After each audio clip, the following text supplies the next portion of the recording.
Hey, good afternoon, everybody. Good morning, good evening, good night, depending upon when you're watching this. This is Side Gig Guy. I am live for Just One Dash. Just One Dash is the show where I do one DoorDash from offer to drop. And so that's what we'll be doing today. You might be wondering, well, you're not in your car, Jeff. How are you going to go door dashing? Um, I'm on the road this week and I'm in Daphne, Alabama. And let me explain why I'm not in my car, but we are going to do a dash today. The reason I'm not in my car is normally when I do just one dash, I have two phones with me and I go live from this phone, which is my main phone. It's the good phone. And then I have an iPhone 6 that I just kind of do DoorDash on. This one handles Wi Fi hotspot and everything. Since I don't have that iPhone 6 with me, I left without it on this trip. I've been having to go live from my laptop, which works in some cases. But listen, I want you to listen to something. Hold on just a second. Can you hear that noise? You'll never believe what's going on right now outside of my Airbnb. So this is an Airbnb, by the way. It's a really nice one, actually. My real estate agent offered it to me while they're working on getting my vehicle. This is the wrong way to get out. I'm going to show you where all this noise is coming from. It's going to get a little louder. Just bear with me.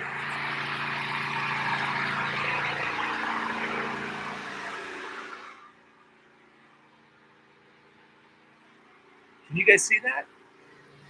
If you can't see it, there's a mobile pet spa that just decided, well, probably somebody has a dog in the building and they need their dog washed. And so somebody has a business where they just come by and run a really loud water pump while they clean their dog or cat, I guess, for that matter. It could be either one. So that's crazy. That's going on right now. So I'm sorry about the background noise. I got my M&Ms though. So that's all I really need are some M&Ms. And all is going to be right with the world.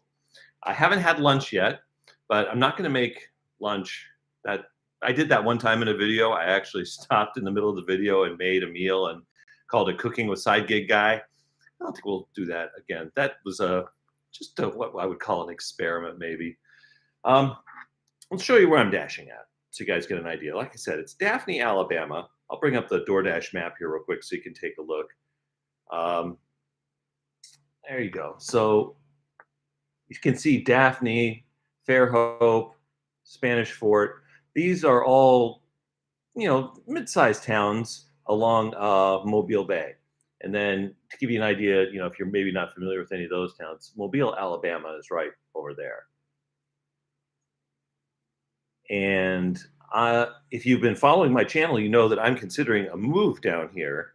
So let me just kind of show you the area that I'm considering moving to. It's a town called Foley, right there. And I'm going to be moving there soon because I actually already have not closed. I'm under contract to buy a house in Foley, Alabama. It's a cash contingency deal, so I have to get my house back in Alabama, Mableton, sold by April 28th. There is a clock ticking.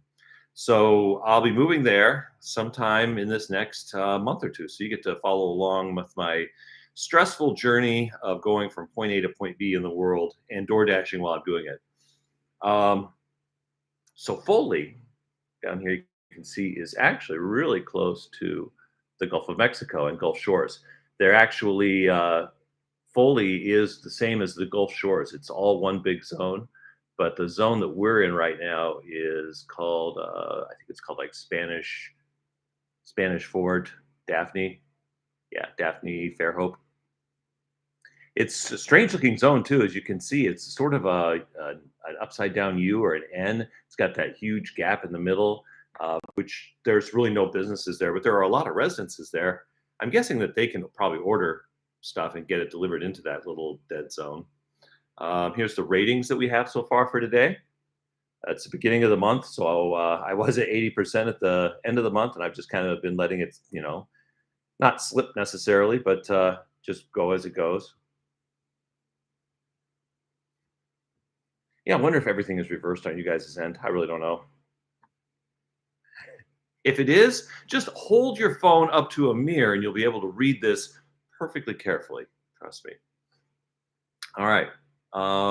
Let's see.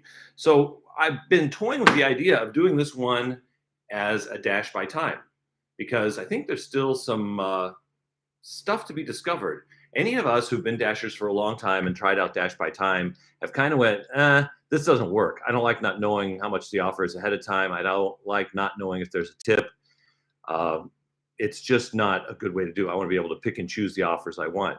But at the end of the last couple months, I've been doing dash by time just so that I can accept everything and get my acceptance up. And I've noticed that if you're in an area where tips are very consistent and very good, you can make this work. Plus, as a bonus, when we do this dash, I'm going to show you how you can see the tip ahead of time. And since it's the beginning of the month and I've got a pretty good completion rate, I'm at 98% completion rate, we can afford to dump 3 of these or even more if there's no tip assigned to them and we don't like them. So that's what we're going to do. We don't have any watchers right now, but maybe people are going to watch this on the fly later on. I know noon Eastern is kind of a hard time. Everybody's probably trying to make their money right now, but let's go ahead and get started. We are right up there by Spanish Fort. The zone is pink, so we can start. We are going to earn by time. In this area, it's $10 an hour, earning by time. So we will start dashing. Doesn't really matter when we end.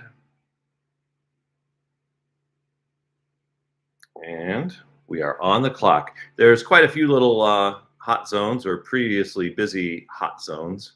So hopefully we'll get something right away. It also seems like, now this could just be my imagination. It's totally anecdotal evidence here, but it seems busier when you're doing dash by time. Top dashers are given preferential treatment when it's slow. So I don't know if that factors in since I'm a top dasher, but it just seems like when I dash by time, I usually go from call to call to call. Now, it's going to prove me wrong right now because we've turned it on and it's been 10 seconds already and I don't have anything. Come on, what's taking so long? Another reason that I'm on the road down here in Alabama, Gulf Shores, Lower Alabama, is as we sell the house in Alabama, my wife has a system for selling a house. I talked about this on last week's live. And I was really getting in the way, and it was just kind of a stressful situation. So it was good for me to come down here, and I actually found the house and put it under contract. So I accomplished quite a bit. But I am not going back to Atlanta, to my home in Mableton, until that house is under contract because it's staged in such a way to where I would mess it up so bad it would take my wife 3 or 4 hours just to clean it up every morning, and then she'd have to kick me out of the house. And then people like to sometimes see homes in the evenings too. I don't want to be around for that. So just eat M&Ms here while we wait. It's actually, I think, better. It's been better for her and it's been better for me. She says it still takes her an hour or two just to get ready, after she gets up. And the house looks gorgeous. She sent me some pictures today. I think we're totally going to score on this. We're gonna sell this house easily. No problem. I'm going to go and reset the app real quick, just in case there's something glitchy. I have a trick, by the way. I don't know if you guys have any tricks to make the app go off. If it seems like it's been too long, you can do all that troubleshooting stuff, airplane mode, turn the app off and turn it on. Here's what I do. If I'm not getting any calls, I walk away from it. Like a watch pot never boils. Well, a watched iPhone running DoorDash will never go off. So I'll just walk away, I'll turn my back on it. I go all the way over here to the other side of the house.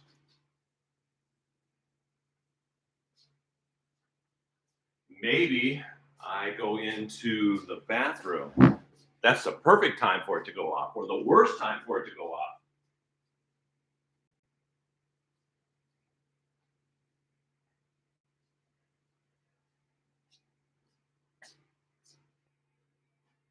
Nope.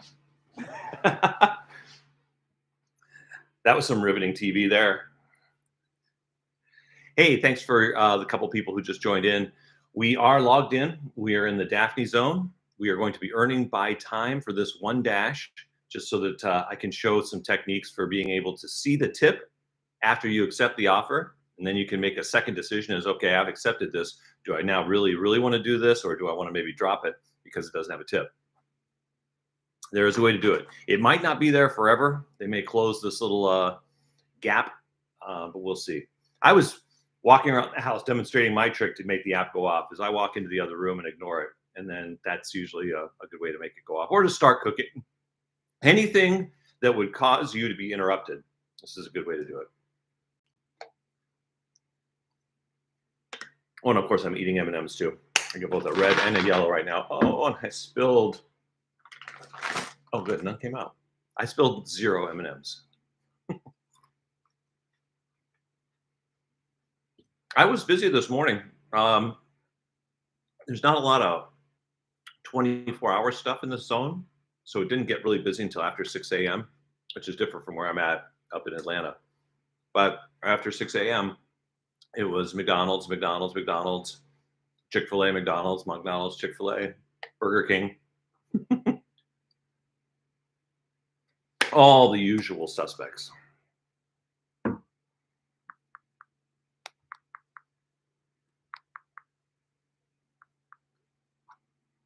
Red M&M. Red for DoorDash.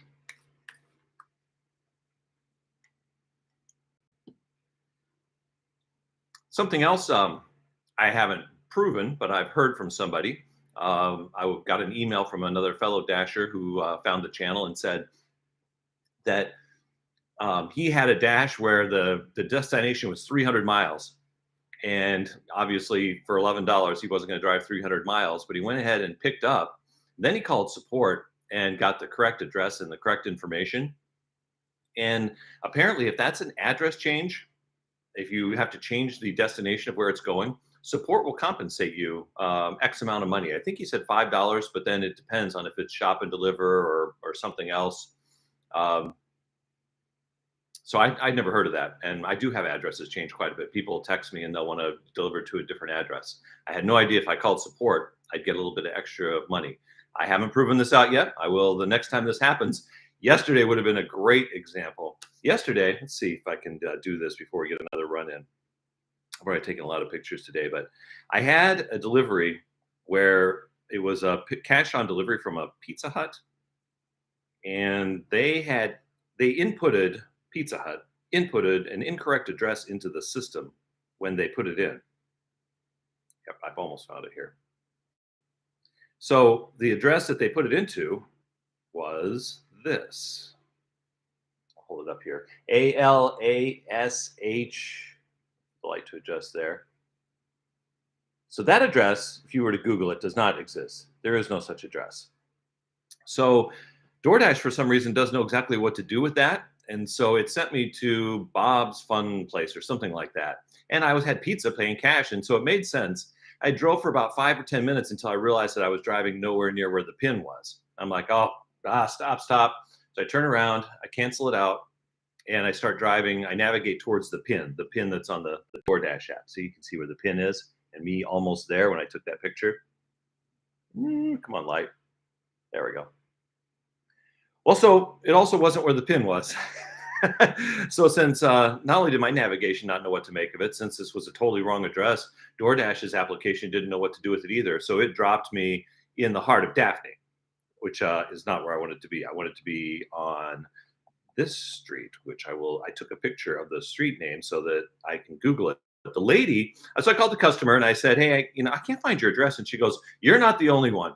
Nobody can find our house. It's not in Google yet. This is, well, I'm going to share my location with you. And I said, wait.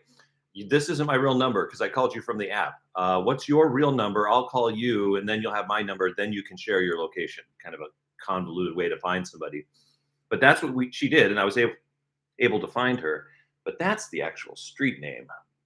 So there's a Y in there. I don't know if you can see that or not. But I actually had to make 3 tries to get it delivered. It was third time was a charm. The pizza got delivered finally. And this is what's great. It was a COD. So a $2.50 offer. I would have been happy with $5 or $10. They gave me just a little over a $20 cash tip on top of that. If you guys aren't doing CODs, you should be. Don't be scared of CODs. The customers on DoorDash can't pay with cash. They can't order stuff up and pay with cash. But the pizza joints like Papa John's and Pizza Hut, they most certainly can take their cash orders that they don't have any drivers for and vendor them out to us. So in my opinion, they're relatively safe. They're like 99.9% safe. The only drawbacks would be you do have to carry some cash with you in order to make change. So what? Another drawback could be, you might have a safety concern. I don't know what kind of area you deliver in. I'm not concerned at all. I'm up during the daytime, so it's not a big deal. People probably don't think DoorDash drivers are carrying cash. And the last one, and this actually came from a driver, and I kind of just shook my head. They said, "Well, yeah, but then I collect that cash and I don't get the money at the end of the day." And I said, "What do you mean? You've got the money in your hand?" She goes, "Well, yeah, but it's not deposited into my account." And I looked at her and I said, "But you actually got it sooner. You have it already. You didn't even have to wait for it to go to your DoorDash account and then to your checking account. You've got it right now." And I don't think I could. I just couldn't quite hammer home that point. But I'm a big fan of CODs. The only time they are kind of a bummer is when you do get stiffed because they're usually a very small offer. CODs are normally like $2.50 or $3.50 offers. Think assuming that you're going to get a tip. We're not getting any offers, which is kind of a bummer. I know it's a little early. I'll vamp for a little while longer. Thank you, everybody who is a subscriber to this channel, because this week we crossed 1,000 subscribers, which is a major milestone. Everybody on this channel probably knows that you need 1,000 subscribers and 4,000 public watch hours in a year to get your YouTube channel monetized. And so I'm one step done, and I only need 108 watch hours to get to the 4,000 watch hours. So I feel like I'm really close.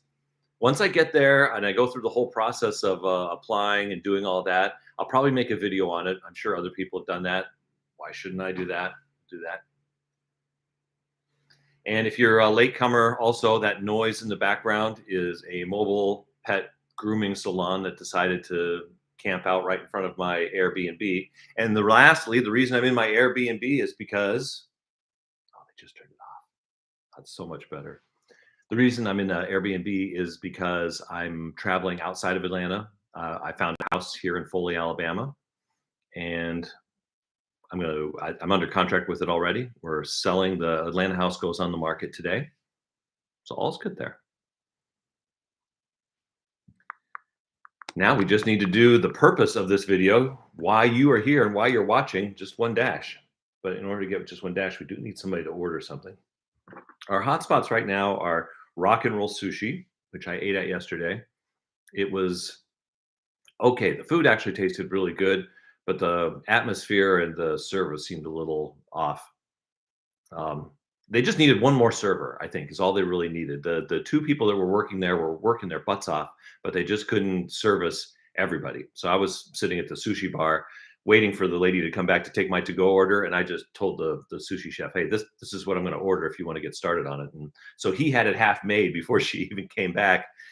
And then, it was made, and she probably mentally thought that it would take X amount of time, not realizing it's done. It's just sitting there, and now I'm still just sitting here waiting.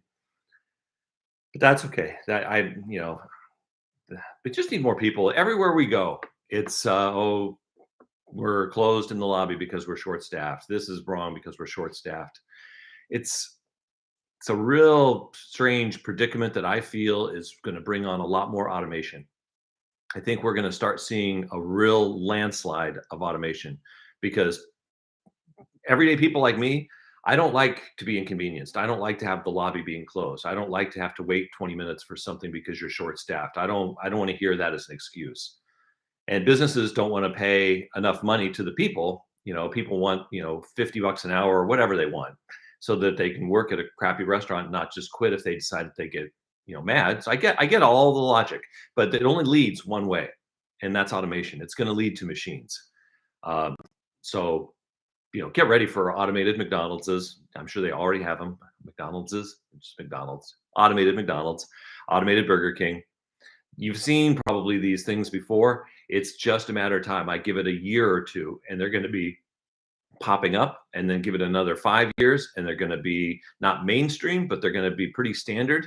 And then give it another 5 years, and it'll be one-offs that you actually have stores where it's not, at least 80 to 90% automated.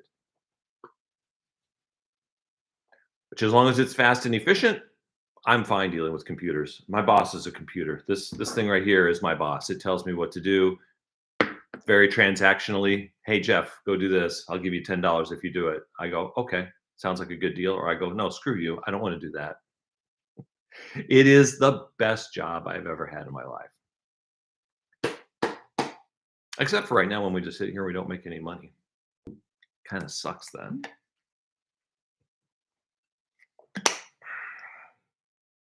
Almost makes me wonder if I should switch back to just dash by the offer. You wouldn't think that that should influence it. If anything, you would think dash by time would be busier than dash by order. But I'm going to swap it back real quick just to make sure I'm not just sitting here for no reason. Okay, so we were dashing by time. Now we're going to dash by order. Okay, we're back on duty.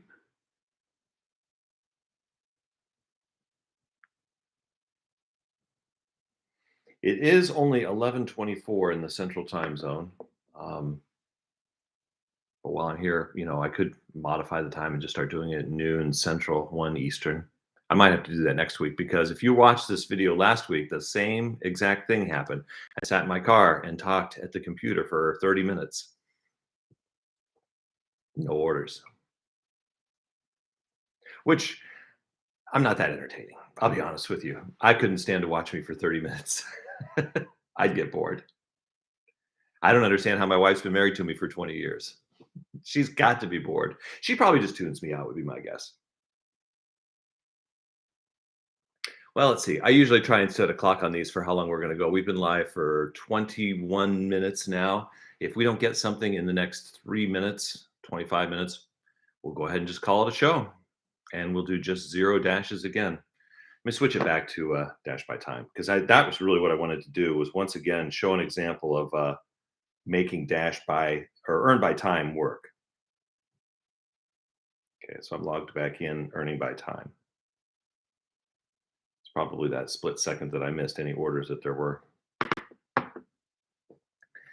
And the chat seems pretty quiet, so I'm just going to say hi, everyone in the chat.